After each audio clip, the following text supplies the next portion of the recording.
Hello दोस्तों, इस video में हम देखेंगे प्रॉपर्टीज ऑफ फ्लूइड। तो उसको देखने से पहले हम देखेंगे कि फ्लूइड क्या होता है। तो fluid is a substance that continuously deform under any shear stress no matter how small it is.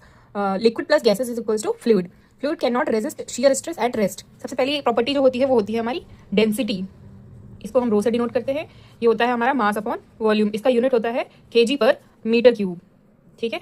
और अगर हम हमारी डेंसिटी डिक्रीज होगी अगर हमारा टेम्परेचर इंक्रीज होगा फॉर लिक्विड केस के लिए। और जो हमारा डेंसिटी है वो डिपेंड करता है प्रेशर पे फॉर गैस के लिए। ठीक है, गैस के लिए हमारा प्रेशर पे डिपेंड करता है। वाटर की डेंसिटी जो होती है वो 4 डिग्री सेल्सियस पे हमारा 1000 kg पर मीटर क्यूब होता है। और जो हमारा एयर एट STP कंडीशन पे जो एयर की डेंसिटी होती है वो 1.2 kg पर मीटर क्यूब होता है। दूसरा हमारा जो प्रॉपर्टी है वो है स्पेसिफिक वॉल्यूम। स्पेसिफिक वॉल्यूम को हम न्यू से डिनोट करते हैं। ये होता है हमारा 1/ρ।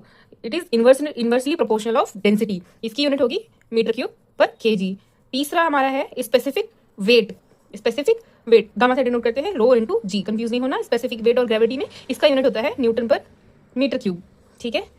फोर्थ प्रॉपर्टी होती है हमारी स्पेसिफिक ग्रेविटी। स्पेसिफिक ग्रेविटी क्या होता है हमारा density of any fluid divided by density of water.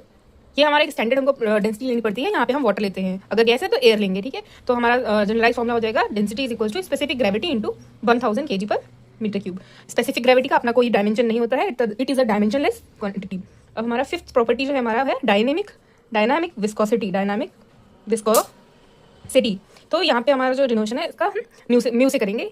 Tau is equal to mu du by dy। ये हमारा वेलोसिटी ग्रेडियंट है, ये हमारा शियर स्ट्रेस है और ये हमारा डायनेमिक विस्कोसिटी है। इसका जो यूनिट होता है वो पास्कल सेकेंड और पॉइस होगा। ठीक है। यहाँ पे जो म्यू का सिग्निफिकेंस है वो हमारे फ्लो को रेजिस्ट करता है। जैसे हम टेम्परेचर को इंक्रीज करेंगे हमारा डेंसिटी कम हो जाएगा, लिक्विड हमारा इजिली फ्लो होगा। ये हमारे लिक्विड के केस में है। अगर हम टेम्परेचर बढ़ाएंगे तो हमारा विस्कोसिटी बढ़ेगा फॉर गैस के लिए। फिर हमारा प्रॉपर्टी आता है काइनेमेटिक विस्कोसिटी। काइनेमेटिक विस्कोसिटी इसको हम न्यू से डिनोट करेंगे dynamic viscosity divide by density. इसका यूनिट हैगा मीटर स्क्वायर पर सेकेंड स्टोक्स। ठीक है।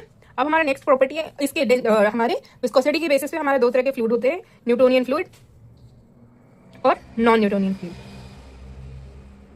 न्यूटोनियन में हमारा जो न्यूटन्स लॉ को फॉलो करते हैं वहाँ पे हमारा जो ये विस्कोसिटी होती है वो हमारी कांस्टेंट होती है, जैसे water, air, oils. Non Newtonian fluid कौन से होते हैं जो जिसमें हमारा डायनेमिक विस्कोसिटी वेरी करते हैं, जैसे pseudoplastic, dilatant, Bingham plastic. Example paint, blood, star solution, toothpaste and so. इसके बारे में हम डिटेल में एक अलग वीडियो बनाएंगे। नेक्स्ट प्रॉपर्टी है हमारी सरफेस टेंशन। ये होगा फोर्स बाई टेंजेंशियल लेंथ। इसका यूनिट होगा न्यूटन पर मीटर। ठीक है। इसमें क्या होगा cohesive forces between liquid molecules. Effect क्या होगा